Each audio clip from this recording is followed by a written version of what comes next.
নাম কি মেয়ে? ঝিনুকমালা। বাড়ি কই? পূর্বধলা।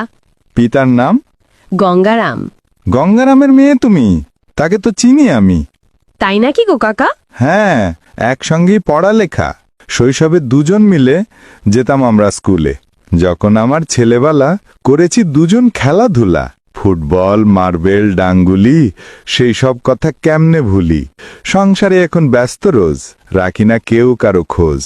কেমন আছে বাপ তোর? দুদিন ভরে গায়ে জ্বর। বলি সে কি, যাই তবে গিয়ে দেখি। কিরে গঙ্গারাম, আছিস ক্যারাম? গায়ে নাকি বড্ড জ্বর?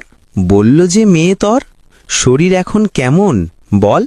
সামান্য একটু দুর্বল, জ্বর কিছুটা কমেছে, শ্বাসকষ্টটা বেড়েছে। তোর কি হাল? যাচ্ছে কেমন দিনকাল? এই তো আছি কোনো রকম, বয়স তো আর হয়নি কম।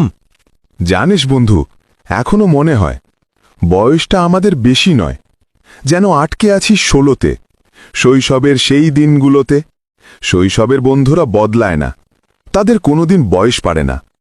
ঝাপসা কিছু মুখ আজও স্পষ্টের চেষ্টায়, শৈশবটা নাড়া দেয় জীবনের শেষটায়। পাবো না আর দিনগুলি, ভালো করেই জানি, তবু আজ বসে বসে কত স্বপ্ন বুনি।